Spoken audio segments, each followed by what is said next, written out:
గుర్తుపెట్టుకో బాస్, ఇది రాముల కథ.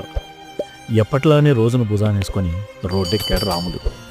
మొదలెట్టిన చోటుకే తిరిగి వస్తానని తెలిసి నిన్నటికి దూరంగా వెళ్ళాలనే ప్రయత్నంలో ఐస్ బండిని నెట్టుకెళ్తూ రోజూ చేసే పనే అయినా విసుగురాదెందుకో.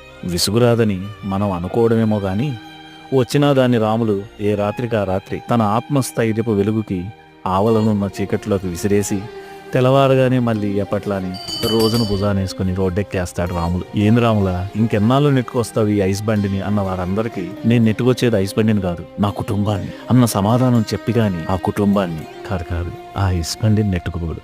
కొందరి కళ్ళకి ఆ రోడ్డెందుకో నీరసంగా ఉంది. కొన్ని రోజులుగా రాములు పాదాల ముద్దుల్లేక అంతగా దగ్గరయ్యాడు చాలా మందికి రాములు.